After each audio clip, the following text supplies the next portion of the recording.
รรมศาสตร์งามขนาดทุกคนสบายดีทุกคนเดี๋ยวจะพาทุกคนลงไปเบิ่งกันแม่น้ำโอ้ลืมถือเอาหมวกอ๋อแบบนี้เลยวะสิบพลาดมาทุกคนสิลงไปเบิ่งธรรมศาสตร์งามๆของทรายเซกอกอยู่บ้านแก่งกึบเนาะซึ่งเขาเคยมาถ่ายอีกเทื่อหนึ่งเราเห็นพุงสัตว์ป่าทุกคนเขาก็เลยจะเก็บภาพบรรยากาศมาฝาก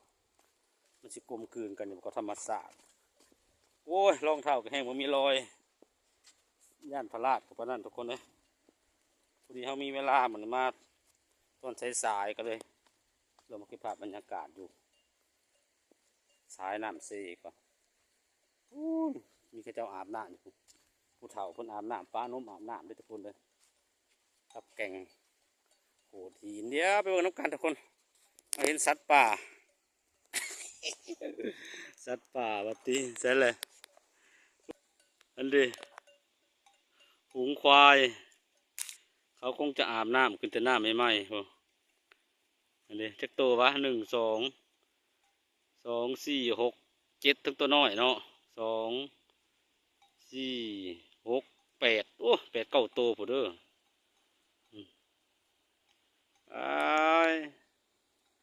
ฝูงควายป่าวัดตีบรรยากาศเซกอกว้ามีเรือพร้อมเลยทุกคนเลยขักกะลีดูขึ้นนั่งเรือก่อนโอ้ขักเลยมีเรือพร้อมเรือสำหรับขามไปย่ำน้ำหลายน้ำหลากแต่มีปูมีป่าหลายทุกคนน้ำมันอ้วนเลยมั้งเขาจะพายเรือของธรรมศาสตร์ทรายเซกอก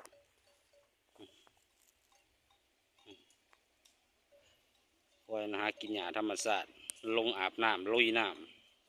ำโอ้โหสุดยอดเลย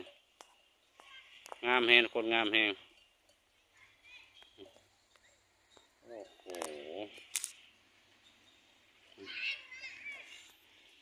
โอ้เห็นยังนะลอยน้ำโอ้บ่ย่านบ่เลิกบ่นี่เลิกบ่แถวนี่เลิกบ่นี่นึกว่าไปหาป่าเรือไปนี่เอ้ยโอ้ฝากกันด้วยทุกคนเลยมีหอดเรือโอ้ยเงียบนาละบานเลยวันมีหอดควายน้อยผมเอาควายน้อยควายน้อยลงมาหนังเรือโอ้ยน้ำเย็นขักเลยคนเลยเงินใช้บริมีเงินมานำบริมีเงินมานำเลยบริกดเงินมาเลยบริกดเงินมาเลยอาบน้ำให้เบิ่งดูลุยเบิ่งดูนี่ลุยเบิ่งดูนี่หำหดไปเลยไม่ได้หำนะงุ้มเบิ่งดูหำเห็นอยู่บ่ฮันว้ายหำหดหมดแล้ว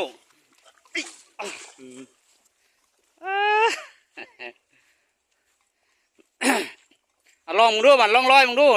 านนี่บ่เลิกบ่ลอยลงพุ่นเลยบ่บ่ย่านบ่ ขอโทษทุกคนโอ้ย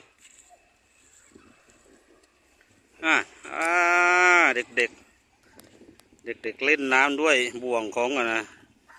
ยางในโหลดระวังลงไปสนุกสนานการละเล่นของเด็กๆชนบททุกคนจะปล่อยห่วงเด้อลอยน้ำเป็นบ่หรือว่ายน้ำเป็นบ่สนุกสนานมากเลยทุกคนหำหดหมดแล้วกระจูหดหมดแล้ว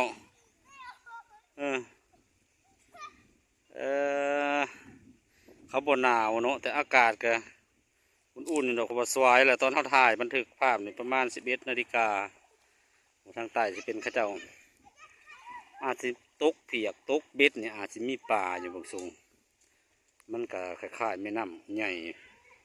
อยู่คล้ายๆแม่น้ำโขงนั่นแหละเป็นเซกอกเด้อทุกคนเด้อคุณมาอีกแล้ว3 คนคุณมาอีกแล้วเพื่อนๆกำลังสนุกคุณนะโอ้ได้ห่วงบ่พุ่นไปลอยพุ่นบ่หนาวบ่หนาวโอ้คือบ่สวดเอื่อยลงมานำมีบ่เอื่อยน่ะ เป็นสาวบ่สาวลือมีผัวแล้วมีผัวแล้วว้ายคือบ่ส่วนสาวอันเอื้อยผู้บ่มีผัวน่ะลงมาการละเล่นคนเด็กๆชนบทพี่น้องก็ลักษณะแบบนี้คือเห็นแต่เขาตัวยังน้อยๆเนาะแต่เขายังเด็กประมาณสำนี้แต่ก็ลงเล่นแม่น้ำโขงเนาะอันนี้ก็วิถีชีวิตของชาวดอยกับเขาเจ้าก็สนุกสนานกับแม่น้ำลำธารเนาะถึงเป็นซี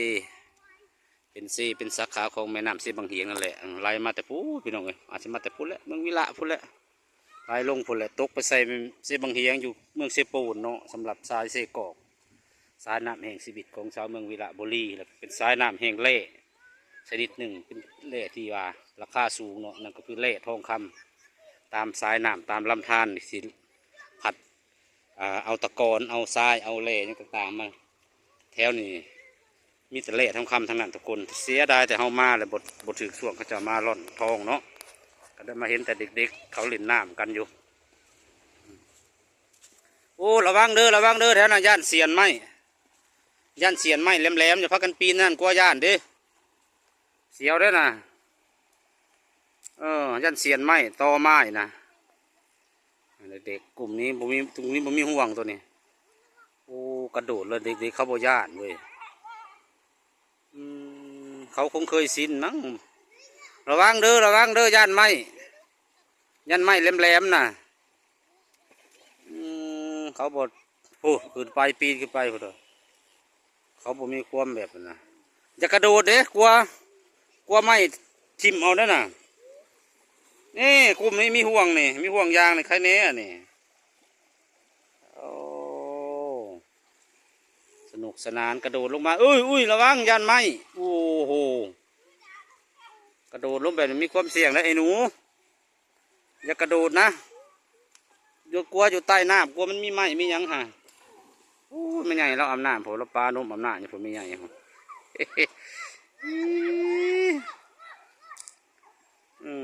ก็มีความเสี่ยงอยู่ของเธอเขาก็อาจสิชินกับการกระโดดเขาอาจจะเคยกระโดดแต่ว่ามันก็มีความเสี่ยงมันบอกว่าเวลาน้ำมันผัดเอาตะกอนหรือว่าหัดเอากิ่งไม้มันนะกลัวมันจะมีไม้อยู่ใต้น้ำนะเขาก็อาจสิระวังอยู่หรอกโอเคก็เด้อไอ้หนูเดี๋ยวกลับก่อน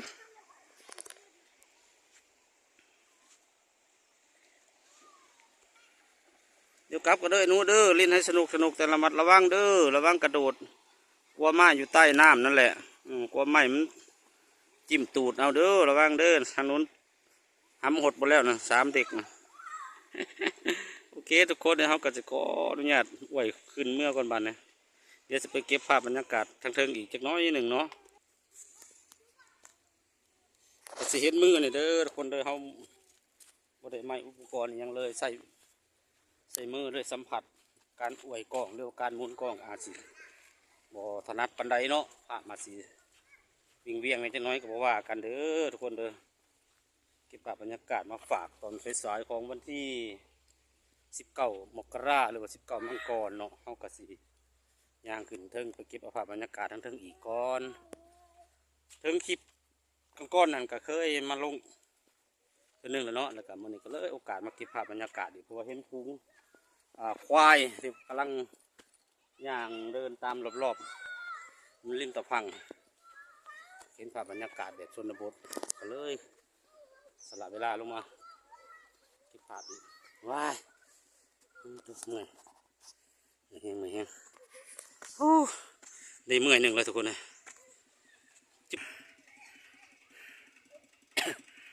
โอ้เป็นสวนครัวเพิ่นก็ได้ประมาณนี้บ่ย่านบ้า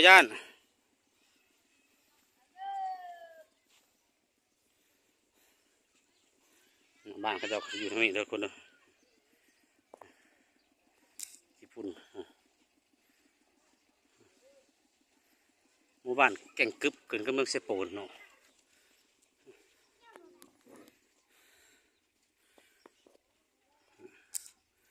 บ้านเรือนเขาเจ้าก็จะปลูกตามเจือยภูตามไหลภูเต็มไปด้วยกี่พุ่นเนาะทุกคนเนาะ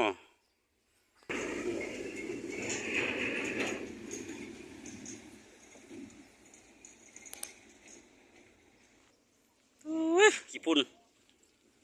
ขี้ฝุ่นโอ้บักขี้ฝุ่นโอ้ยงามใดสิมาลาดยางให้ข้าเจ้าโอเคก็เด้อทุกคนเด้อเก็บภาพบรรยากาศสำนีก่อนอ่ะเก็บภาพสุดท้ายตัวนี้แหละเด้อเหงื่อสัตว์ออกเห็นหนอนมือขอโทษเด้อทุกคนเด้อโอเคก็เด้อเดี๋ยวมาวันนี้ก็สิขอเนี่ยลงคลิปเพียงเท่านี้ก่อนบาทนี่ผมก็เห็นหนอนมือหนอนหยังโอ้ยบ่ได้ตัดต่อหยังเลยแล้วนี่โอเค